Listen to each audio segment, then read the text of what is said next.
ma tax di laaj ndax li wan moom wan nee ni naa teranga jaa ngay dem kenn woolootul sama moom. Merci beaucoup auditeurs et auditrices de Gandiol Gëm Suñu Bopp FM. Nous émettons depuis le centre culturel Aminata. Nous sommes exactement le 2 avril 2019 muy yemook li nga xamante ne moom moo di la déclaration du président de la République ci pal gu bees nga xamante ne pal nañ ko muy le président de la République monsieur Macky Sall. Alors ñu koy féliciter bu baax a baax di ko ñaanal aussi tamit ndam lu ko jik. Alors nous sommes au deuxième numéro de l'émission Au cœur de Gandiol et pour cette fois-ci nous allons recevoir des étudiants ñu nga xamante ne ils œuvrent pour le social mais aussi pour le développement communautaire. Alors on va parler un peu de Set Setal, on va parler de match de gala, on va parler de tes débats dont le sujet sera la place que doit occuper l'étudiant au sein de sa localité. Alors il est exactement 17h passé de 27 minutes. Voilà dinañ fi waxtaanee lépp lu nga xamante ne jëm na ci wàllum développement communautaire, lépp lu nga xamante ne jëm na ci engagement citoyen. Alors j'ai partagé le plateau avec un expert en consultant. Voilà, un expert consultant, je vais dire, ku nga xamante ne chaque fois damay topp ci Gandiol matin. Alors Yaasan maa ngi lay siyaaraat bu baax a baax di la gis ci beneen plateau bu nga xamante ne nekkul Gandiol matin. waaw di delloo ziar bu baax a baax. Alors je pense que ni tey dans la soirée nekk na nen quoi avec le froid là, trop de vent. waaw alhamdulilah ñu ngi sant yàlla wér-wér. Le climat yemul ak bi ñu daan gis Gandiol matin. waaw si bokkuñu nag quoi. Et puis tawul bi c'est pas très occupé. Ah oui. gars yi tey ñi leen ngi feeñ ñi leen ngi fële mais tey c'est un peu spécial quoi. si moo tax ma xaw a wéet quoi. Ah super, c'est comme ça. Alors ziaral ma auditeurs yi ak auditrices yi ñuy déglu actuellement. waaw bon ñu ngi nuyu ñëpp di leen ziar bu baax a baax. di nuyu ñi nga xamante ni ñoom ñoo ñuy topp saa su ne rek ci rajo Gëm Suñu Bopp FM di nuyu bu baax a baax aussi suñu invité du jour donc mu doon ma koy nuyu ñaari yoon ma koy nuyu en tant que camarade di ko nuyu en tant que sëriñ aussi di ko ziar sëriñ Abdou Aziz Sène di béggee ñëpp bu baax a baax. Alors c'était Assane Dieye un consultant ku nga xamante ni moom mooy topp ci émission bi pour que ñu mën a waxtaanee li nga xamante ni moom moo di la fête de la jeunesse muy janoog li nga xamante ni moom moo di le 3 et le 4 avril exactement le 4 avril nag mu nekk la fête nationale fête de l'indépendance 59 ans après l'indépendance. Alors dinañ ci waxtaanee ay mbir yu bëri au cœur de Gandiol l'émission bien sûr yi nga xamante ni moom moo di topp képp nga xamante ni jeune nga à travers le Gandiol wala nga nekk un activiste entre autres. Alors j'ai le plaisir de recevoir sur ce plateau SAS SAAS voilà dérivé du nom Serigne Abdou Aziz Sène. Alors yaa da baax sama Serigne ziar nañ la. ñu ngi dolli ziar grand Modou. D'abord permettez-moi de me présenter. Je m'appelle Serigne Abdou Aziz Sène, je suis étudiant au niveau de l'Université virtuelle du Sénégal. Je suis en licence 3 spécialisé en économie appliquée. Je suis aussi une formation professionnelle au niveau de l'Institut de Management Dakar, en face UCAD. Donc aujourd'hui, nous sommes là pour parler de la fête qui doit considérer, disons, toute la jeunesse, pas les étudiants seulement, toute la jeunesse gandiolaise. Donc, je m'en reste là pour l'instant. C'était la présentation de, je vais dire son excellence, monsieur Abdou Aziz Sène, comme il l'a dit, étudiant de licence 3 à l'Université virtuelle du Sénégal, mais aussi étudiant à l'IAM, non? Iman, autant pour moi, Institut de Management Africain, Institut africain de management. Hein? Institut de Management Africain, je sais pas. Bon, c'est la même chose. Alors, il est expert, comme il l'a dit, en comptable, non? Je sais pas. En audit ou quoi? En économie et quoi? Économie appliquée. Voilà. En même temps, en commerce international. En même temps, en commerce international. Alors, il a un peu moliéralisé affaire yi, xam nga dafa ñëw làq tubaab yi ko dëggal këcc. Xam naa ne peut-être population am na yoo xam ne duñu comprendre bu baax a baax. Voilà, léegi foog ñu ko ci barmiser ko un peu. Voilà, on va parler un peu nag maintenant de la journée ñu waxtaan ci tuuti. Alors, journée bi maintenant pratiquement balaa ñu dugg ci détails yi ñan la concerne premièrement quoi. Merci, très bonne question. Au fait, dañu gis ni actuellement on est dañu nekk ci fête jeunesse. Tu vois, muy Pâques quoi. Donc suñu waxee fête jeunesse, je pense jeunesse bi étudiant bi war na si occuper benn place moo xamante ni bu prépondérante la quoi. Vous voyez. Sur ce ñu ni woon pourquoi pas ici à Gandiol ñu nekk fête de la jeunesse étudiants yi organiser wuñu dara. Après ñu tëdd suñu lal ñu ni pourquoi pas ñu xalaat benn programme même su fekkoon dañ koy def si benn jour à la base on devrait faire ça sur une seule journée quoi. Mais ñu gis ni suñu defee benn journée rek activités yi ñu bëgg a def yëpp du mën nekk. Et puis 4 avril bi le matin les gens duñu am temps quoi pour mën di assister. si ay comment dire set setal quelque chose comme ça raison pour laquelle ñu ni bon nañ ko def si 2 jours. Voilà donc premier jour bi dañuy def set setal le matin donc demain à 9h inchallah ñu ngi si woo ñëpp dañuy def set setal lycée Tassinère. Pourquoi lycée Tassinère? Parce que lycée Tassinère lycée Gandiol gépp la. Bon du am genre idéologie boobu gars yi di am maanaam idéologie d'appartenance. maanaam waa Ndiébène ñoo ko moom wala waa Tassinère wala waa Mumbai. Vous voyez donc lycée Tassinère ñun ñëpp fan la ñu jàngee moo tax ñu jël suñu choix porté ko ci lycée Tassinère. Deuxième journée bi wala non deuxième heure bi du moins après midi bi match de gala la ñu wax. Parce que bon suñu waxee jeunesse rek sport daa bokk ci ñun quoi vous voyez donc ñu ni match de gala pourquoi pas ñu gën a raffermir les liens entre les étudiants gandiolais genre ñu gën a bon maanaam diggante yi gën a ratax quoi vous voyez léegi ñu le lendemain c'est-à-dire le jeudi à 16h ñu gis ni bon pourquoi pas étudiants yi ku si nekk am nga si loo xamante ni si ngay spécialisé wu. À chaque fois bon damay gis gars yi di def des débats très intéressants. ma ne pourquoi pas ñu defal ko waa Gandiol. vous voyez actuellement ñu def benn débat. où il y aura Modou par exemple comme présentateur il y aura Karim Sène comme étudiant. Dabar Sène aussi bon comme un intervenant. mu ñëw bon il n'a qu'à défendre ses idées bon le thème portera sur. Excusez-moi pour le français. Donc, thème bi si lii lay porter la place que doit occuper l'étudiant au sein de sa localité. Maanaam ban place la étudiant bi war a occuper si dëkkam quoi. Donc, c'était ça. Alors, c'était ça. Alors, Assane, léegi en tant que consultant léegi est-ce que am nga ay questions yoo koy laaj wala benn intervention boo war a def au niveau de présentation mu def mais aussi tamit ak activités yi nga xamante ni dëgmal nañ ko pour le 3 et le 4 avril.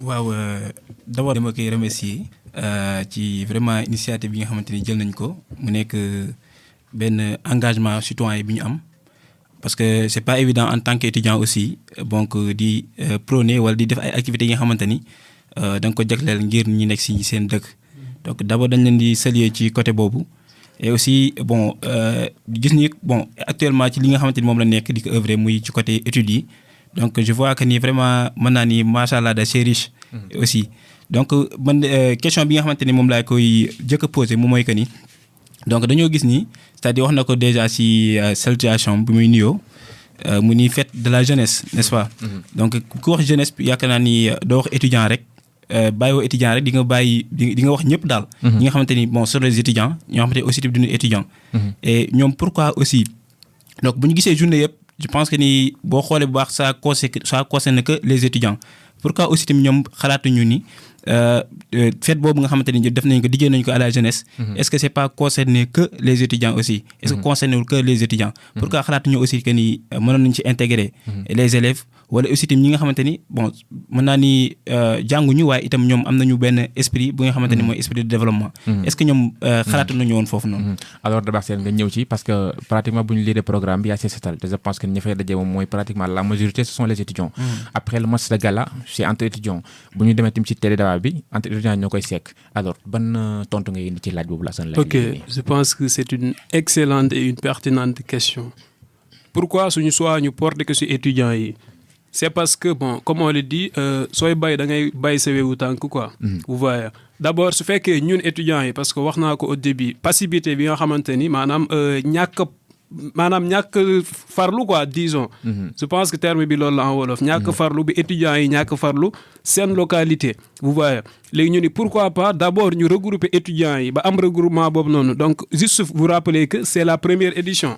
peut-être l'année prochaine inchallah dinañ ci intégrer jeunesse bépp vous voyez mais pour l'instant disons que mooy première édition bi ti dañu war a regrouper wu étudiants yi ba pare une fois tey ñu am étudiants yi ba pare je pense que étudiant bon Gandiol am na étudiant dans sa localité quoi village bu nekk am na étudiants yu bëri macha allah léegi tey suñu demee ba regrouper étudiants yooyu noonu je pense année prochaine incha allah dinañ ci mën a intégrer pourquoi pas jeunesse bi de manière générale quoi élèves yi aussi bon programme bi du ngeen leen ci gis quoi mais bon fii nii bon j'avais noté que ñun en tant qu'étudiants yi war a débattre ci dañu war a inviter seen rakk yi ñu ñëw assister débat bi pourquoi pour moi c'est juste une source de motivation genre bon quand un oncle seen sama rek gis ma genre ma comment may développer samay idée vous voyez tekk si ay arguments yu solides mais bon ça sera une source de motivation pour lui même su fekkoon bon ses résultats à l'école n'étaient pas aussi bons que ça su boobaa dina ko gën a améliorer pour ni man de sama grand frère bi fi mu nekk ba tey mën a taxaw devant beaucoup de personnes parce que bon osons le dire c'est pas facile de parler devant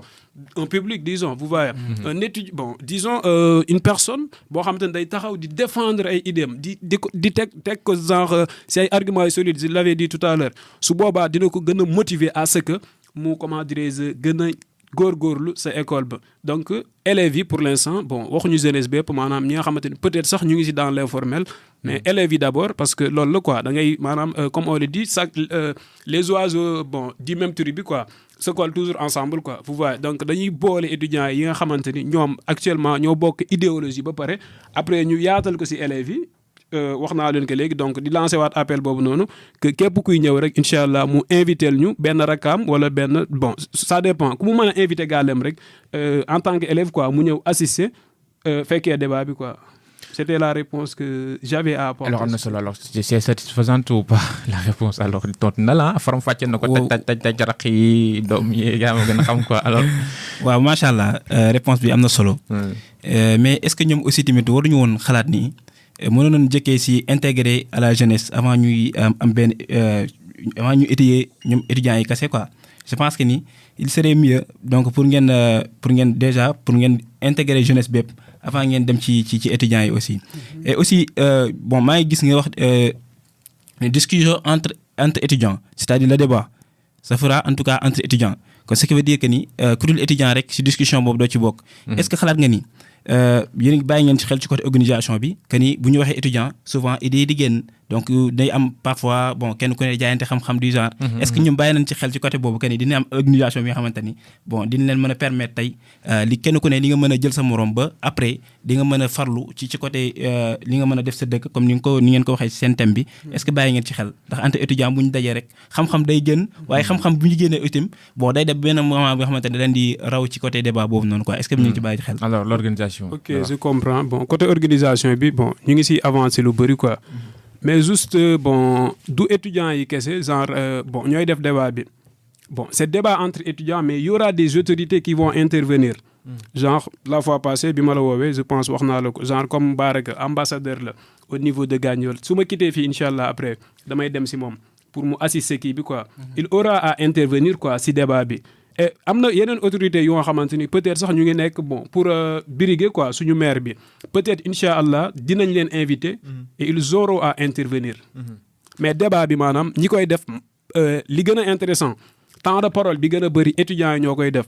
Côté organisation bi genre juste ma def leen ci benn bref quoi vous voyez genre comme Modou mooy toog moom mooy animer débat bi quoi vous voyez dañuy def genre table ronde bon étudiants yi toog. ku si nekk 3 minutes nga am doo ko dépasser. ku si nekk dañ lay jox 3 minutes tu n'as qu'à parler sur le thème quoi. vous voyez ce 3 minutes yaa xam noo koy def su la neexee sax nga wax 1 minute bi après nga maye 2 minutes yi su la neex sax ce 3 minutes nga présenté wu. t'as même pas besoin bon de wax su fekkee bon genre ñeme wax su nit quelque chose comme ça. La présentation elle est primordiale maanaam ñun ñëpp dañuy présenté wu. wax genre spécialisation ban université ngay fréquenter quoi. vous voyez autorité aussi même chose quoi. Mais su fekkee li concerne genre organisation bi donc ne vous en faites pas incha allah bon dinañ ci def li war quoi. te ñu ngi siy travail bu mucc ayib incha allah. Alors ci organisation yuy demee nii daanaka nga nar a dajal li nga xamante ne ay nit yu bëri lañ ñoo xamante ne daanaka formation yi ñu wut yi nga xamante ne moom la ñu recevoir bokkul. ñii droit la ñu spécialisé wu ñii en économie ñii finance ñii leneen ak leneen alors te foog nga inviter tout le monde. Pour que yow li nga xamante ni moom nga bëgg a développer genre comme la participation citoyenne que c'est-à-dire que étudiant bi tey la mooy ak yelleefam ci dëkkam lan mooy wareefam léegi pour que ñëpp participer est-ce que vous pensez à développer une communication solide communication bi ngeen jàllale est-ce que xalaat ngeen ni ça va parvenir à tout le monde? Pour l'instant bon disons qu'on a que les réseaux sociaux. Vous voyez dinañu def parrainage disons maanaam pourquoi pas porte à porte sax. Mais pas avec tout le monde quoi. Donc loolu ñu koy defal bon ce seront les présidents d'ARG. C'est à eux bon ñu comment dirais-je wax seen structure ñu informer leen quoi. Vous voyez. La fois passée j'ai contacté président bu ARG UGB bi bon. Que je salue au passage monsieur Mor Diop de Mouyit. Rassuré na ma ni incha allah en tout cas. du ma romb ci mbedd mi benn étudiant UGB ma laaj ko ni que est-ce que yëg nga information parce que ça concerne les étudiants mu naan maa déedéet donc actuellement ci côté boobu noonu j'étais rassurant Ousseynou Diop aussi que je salue au passage président des associations de UCAD effectivement moom aussi rassuré na ma quoi en tout cas nee na étudiants yi nekk Dakar yëpp incha allah il fera son maximum à ce que ñu yëg information bi quoi en plus aussi bon ñu ngi ci réseaux sociaux yi comme ni ma la ko waxee woon léegi vous voyez tey ñu ngi radio communautaire gëm suñu bopp n'est-ce pas FM donc je pense que information bi bon mënul gën a jàll ba jaar fii nii quoi vous voyez et après on aura aussi à partager ça peut-être bon dans Facebook WhatsApp dans les réseaux sociaux de toute façon. Alors am na solo bu baax a baax et comme je l'ai dit tantôt nous sommes exactement au deuxième numéro de votre émission Au cœur de Gandiol et on va parler un peu de la participation citoyenne du côté des étudiants bien sûr parce que comme ni nga ko waxee rek on note parfois la passivité des étudiants justement que ñoom jàng mooy yóbbu après bu ñëwee amul lu ñuy def retour comme ci seen village.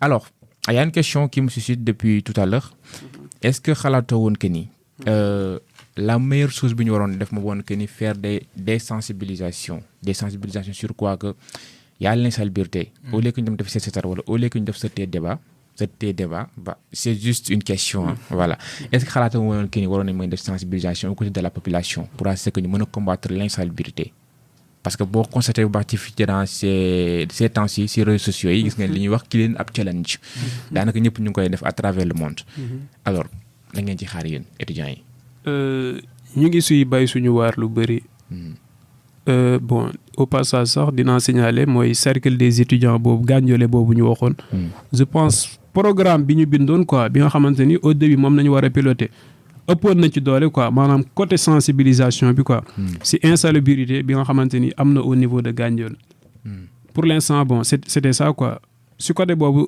côté sec bi moo si gënoon appesantir quoi pour bon insalubrité bi au niveau de Gandiol bon mu wàññeeku quoi.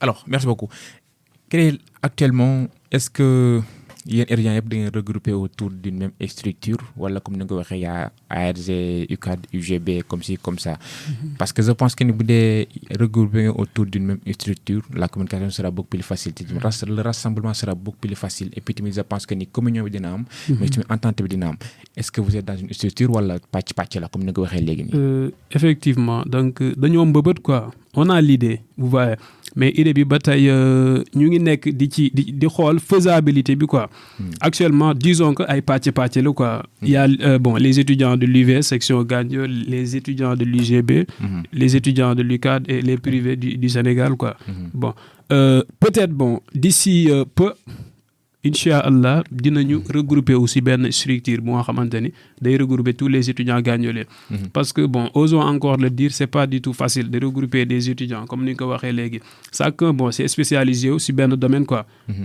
donc ku si nekk à chaque fois bon day jàpp ni moom daal bon boppam rek maanaam day centré sur lui-même quoi vous voyez donc actuellement ñu ngi nekk ci ay négociations yu tar sax parfois da ngay ñëw ñu ni la bon li ngeen bëgg a def ni ne vous en faites même pas bon bu leen sax sonal seen bopp je voulais dire mais du ngeen ko réussir quoi parce que y a des étudiants yoo xam te ni ñoo leen magoon ëpp leen expérience ils avaient commencé ça mais après ay querelle la mujjee ay querelle disons interne au niveau comment dire si seen bureau yi sax da ngay gis ñoo xamante ne ñoo bokk même bureau dañuy dem ba dañuy am divergence quoi parce que dafa am ñuy partager idée bi comme tey Mourou man ak moom ñoo bokk UVS ma partager idée ni étudiant Gandiol yëpp dañu war a et c'est ça qui est normal quoi Modou par exemple ma partage idée bi Modou partagé wu ko day dem ba day indi ay genre coow suñu biir quoi vous voyez et l'idéal pour nous tous serait de se regrouper tous les étudiants gandiolais comme ni nga ko waxee léegi sur une même structure et su boobaa dina tax que bon communication bi ngay wax léegi suñu bëggee organiser dara ça sera beaucoup plus facile. Alors une question avant que me permettre Assane mu rebondir ci yow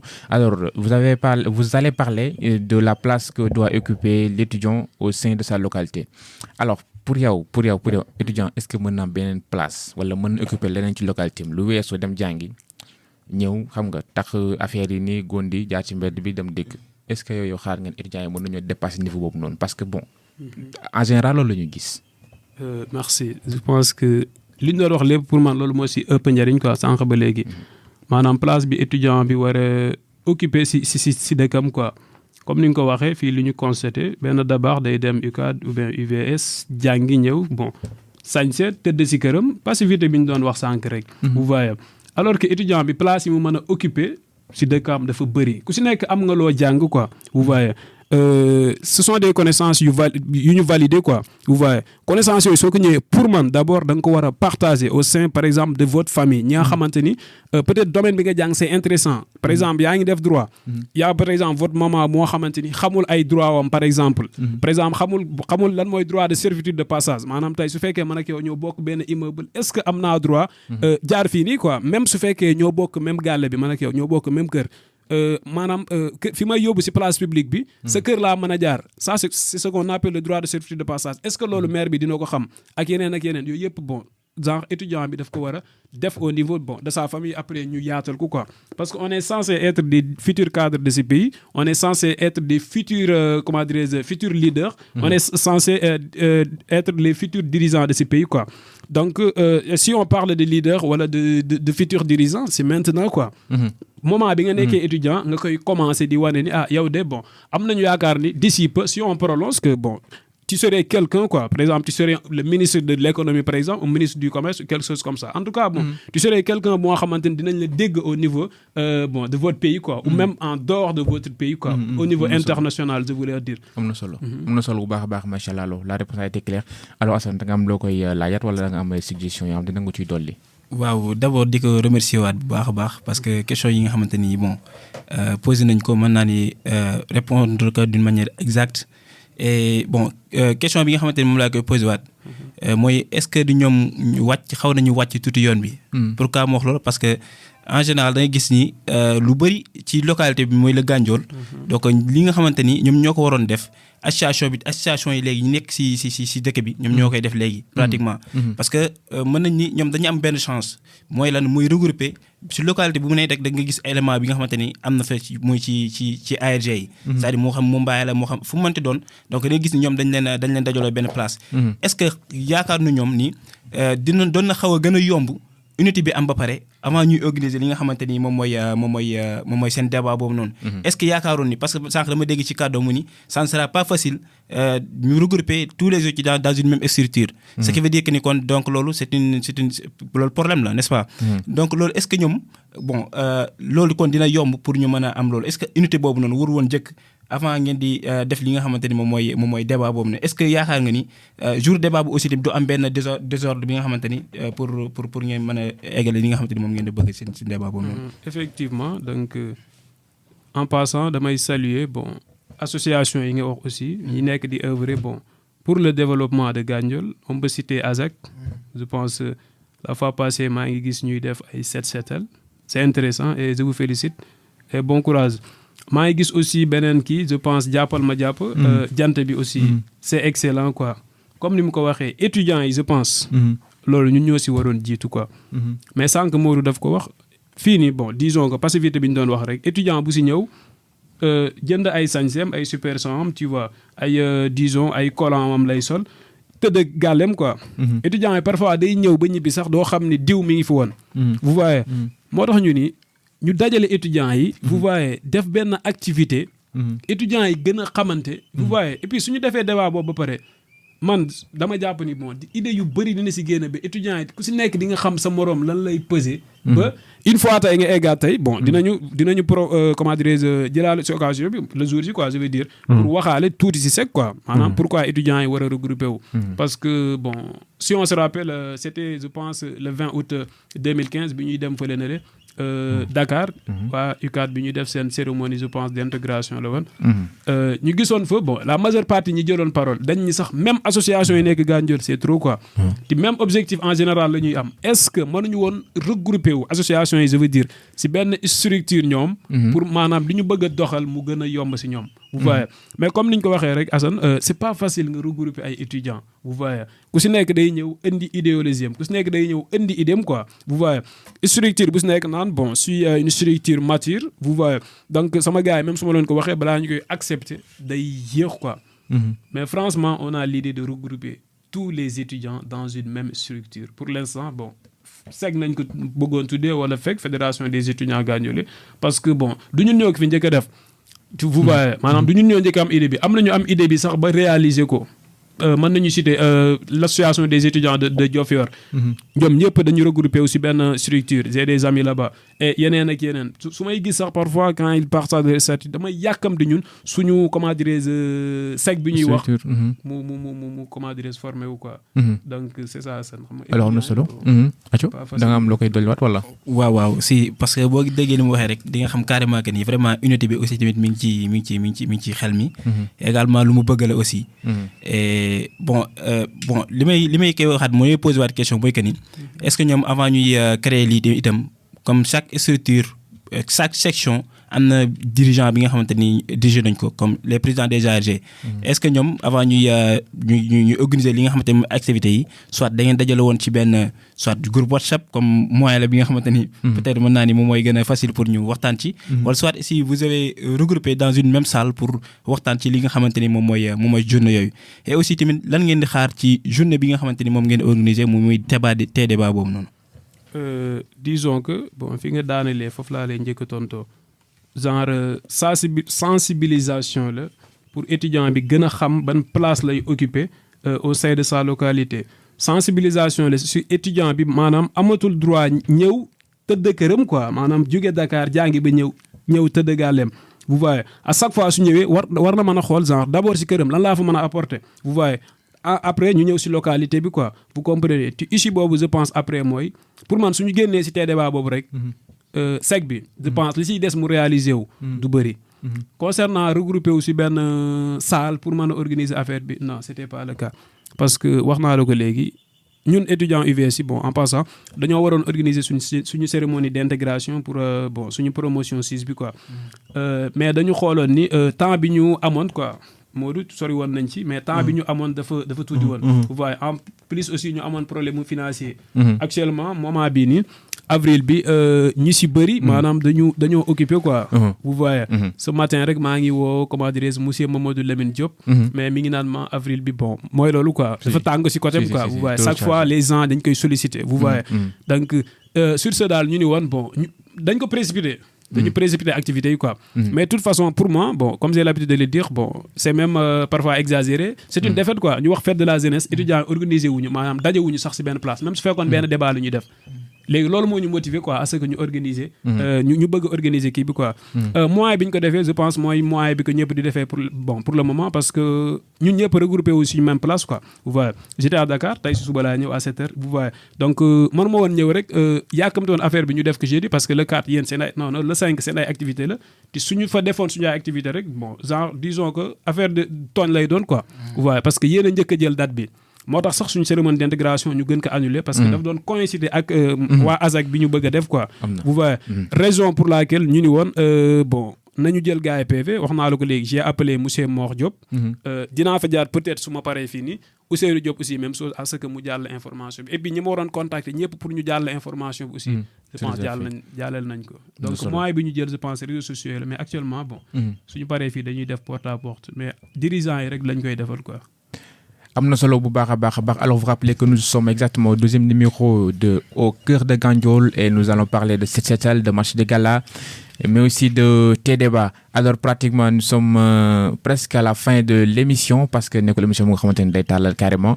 alors sëñ Abdou ban message nga xam ni moo nga am boobu pour nga koy lancer au niveau de la jeunesse au niveau des étudiants au niveau de la jeunesse à l'endroit de la jeunesse à l'endroit des étudiants à l'endroit de tout le monde donc li ma doon wax sànq rek maanaam union bi quoi collaboration entre jeunesse quoi donc ñu génn cadre étudiant bi parce que sànq léegi sànq man étudiant rek laa fi defaan à l'endroit de la jeunesse après à l'endroit des étudiants effectivement mais à l'endroit de la jeunesse très bien des jeunesses gandiolaises mais gis nañu sax jeunesse gandiolaise boobu noonu peut-être am na ñoo xamante ni bon ñu ngi def comme association yi mu doon wax léegi quoi majeure partie bi du ay étudiants et pourtant bon ñu ngi œuvrer pour disons que pour le développement de Gandiol quoi vous voyez c'est une chose boo xamante ne à chaque fois parfois dama koy wan sama waa classe sax naan leen gis ngeen sama booy ñooy def lii nii je pense la fois passée sax seen information man maa ko doon jàllale si groupe WhatsApp bi quoi donc di leen gën a lancer bon ñu gën a am union bi vous voyez ñu gën a taxaw si suñu Gandiol quoi parce que dëkk bi jox nañu lépp jox nañu lépp et puis ñun ñoo war a ñëw delloo ko bon maanaam lu gën a ndaw ci loolu quoi. vous voyez parce que dëkk boo xamante ni moo la gis nga judd dëkk boo xamante ni bon moo la jàngal des connaissances de base. boo defee sa primaire defee fi sa secondaire defee fi sa secondaire quoi. peut-être am na ñoo xamante ni sax seen université ñu ngi koy def je veux dire les étudiants de l'UVS ñu ngi koy continuer si localité bi.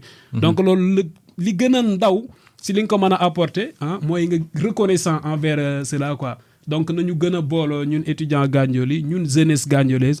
parce que bon l'union fait la force quoi et suñu booloowul rek bon yeneen dëkk dinañu booloo gën ñu avancer. c'est ça. Alors je pense que ni am na solo bu baax a baax alors. pratiquement au niveau de l'ONG Xaxataay mais aussi au niveau du centre culturel Aminata parfois dañ fay joxe ay li nga xamante ni moo di ay formation gratuite nga xamante ne dañ koy maye képp nga xamante ne yaa ngi toog pratiquement defoo dara wala sax ngay def dara sax mën nga ñëw nga participer bon nga jëlee si expérience jëlee si de la connaissance. alors mais parfois on voit que y a des étudiants yoo xam ne dañu nekk si dëkk bi mais bon mooy loolu quoi dañ koy laisser passer te pourtant c'est de l'expérience c'est pas question que bon boo ci duggee par après da nga ci am un gain de cause c'est ce qu'on dit non gain de cause voilà mais bon passivité boobu noonu ngay wax day ñëwaat quoi day ñëwaat directement alors comment tu trouves ça c'est normal ou pas parce que étudiant bi dafa rëy wala je sais pas il n'est pas intéressé par ça parce que je pense que étudiant moom warul di jóg di wuti ci xam-xam waaw ak ci domaine bu mën a nekk bu ne warul mën di jóg di wuti ci xam-xam alors comment tu trouves ça.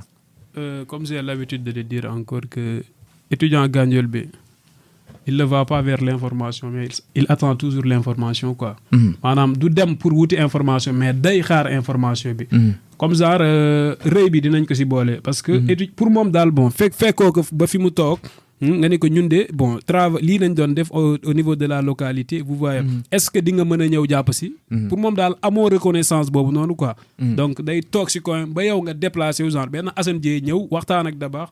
à ce que mu ñëw comment dirais-je di jàpp si li Xaxataay di def au niveau de la localité. vous voyez genre peut-être disons que rëy la quoi. waaw. disons que rëy la alors damay daan dégg parfois Mamadou Fall di wax que nous devons rendre à Gandiol plus qu'il en a fait pour nous donc je pense que le défi est lancé et que au sortir de ce débat la place que doit occuper l'étudiant au sein de sa localité je pense que intervention yi dina gën a positive quoi.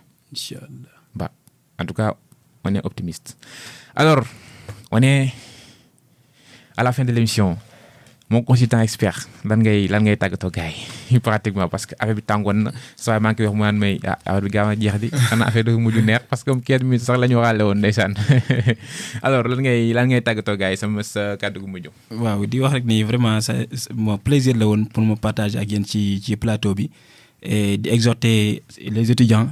pour journée activités yi nga xamante ñu ngi si jëm donc mu am benn réussite totale. et aussi tamit bon di leen waxaat que ni vraiment la Gandiol a une jeunesse très consciente donc aussi tamit ñuy bàyyi xel à chaque fois tamit seen activité bi ñuy organiser donc ñu si boole ñi nga xamante ni ñoom ñooy jeunesse bi ñeneen ñi nga xamante ne des étudiants. donc di remercier ñëpp di jaajëfal ñëpp di ñaanal ñëpp jàmm. alors am na solo léegi sëñ Abdou balaa ngay tàggatoo carrément balaa ngay tàggatoo totalement parce que moom ngay def après justement mais bon est-ce que da nga am loo ciy dolliwaat wala da nga am leneen lu nga xamante ni fàttewoon nañ ko pour nga def ko benn brushing bu gaaw a gaaw en résumé. donc je vais passer par là pour conclure en même temps. allez-y oui. donc damay njëkk saluer quoi. monsieur Mamadou Dia Mamadou quoi. vraiment bon c'est un leader c'est un modèle. disons pour toute une jeunesse gandiolaise quoi. de manière bon mën nañ ko sax yaatal quoi toute une jeunesse sénégalaise quoi. parce que ku gis bon travail bi muy abattre au niveau de Gandiol vraiment c'est excellent. parfois même bon benn jour je pense mas naa ko partager samay statut mais bon. commentaires yi ma recevoir jour boobu noonu je les ai jamais reçus masuma dugal benn statut recevoir ces bon commentaires yooyu noonu quoi. et à chaque fois da doon positif quoi. c'est un modèle à suivre à chaque fois bon c'est même mot bi moo doon ñëw quoi. donc dañ koy féliciter. et di ko wax ni bon nous sommes très reconnaissants si li muy defal Gandiol. di remercier aussi waa centre bi parce que à chaque fois suñu soxlaa ay activités.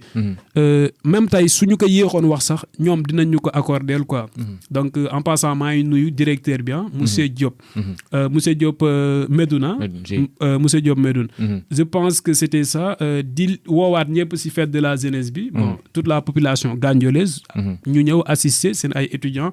bon ñu débattre ensemble quoi di woowaat aussi suñu autorité administrative yi en particulier suñu comment dirais-je les ambassadeurs quoi de l'école gandiolaise ñi nga xamante ni su tey suñu formation su egsee fii nii.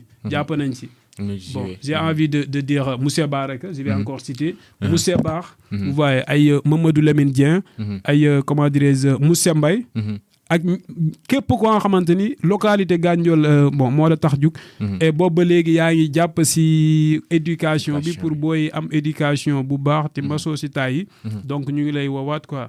di leen wax ni bon c'était votre fils petit-fils camarade bon pour certains. Serigne Abdou Aziz Sène merci Modou pour l'invitation. Vraiment aussi bi ma la ko waxee. Accueillir nga ma à bras ouverts comme d'habitude. Content na trop. Merci beaucoup. Alors, Amna Solo, il fait exactement 18h passées de 2 minutes. C'était exactement top chrono de 35 minutes pour parler de Gandiol, pour parler de l'intervention, pour parler de la place de l'étudiant au sein de la localité. Bien sûr, c'était l'émission au cœur de Gandiol pour le 2e numéro. Et nous sommes exactement au 2 avril 2019, plus que 2 jours pour être à la fête de l'indépendance, 59 ans déjà. Alors, on a parlé un peu de CCTL pour le 3 avril à partir de 9h, de match de gala à partir de 16h au terrain de Ndiébène Gandiol. Le 4 avril pour un débat de taille. Voilà, je veux dire de taille parce qu'on va parler d'idées. Des idées très pertinentes vont survenir. Alors, c'était votre émission au cœur de Gandiol. C'était un plaisir pour moi de le présenter. Alors, de remercier Boubacar sama consultant Assane Dieye. De remercier aussi Timit nga xamante ne mooy Abdou Aziz Sène d'avoir répondu à l'invitation. Voilà, bi ma ko waxee moom tamit yàggul. Voilà, mais daf ma nangul invitation bi. De remercier Boubacar Abdou Karim Seck bi nga xamante ne moom Abdou Karim Sène bi nga xamante ne moom moo accompagné SAS. De remercier aussi tamit le technicien supérieur mu xamante ne moom dama koy sonal à chaque fois. Voilà, su ma nekkee konkon rek mun ma acc bismillah na ko dal. Alors amuñu sa fay. Jaa ngeen jëf, à la prochaine. Merci beaucoup à tout le monde.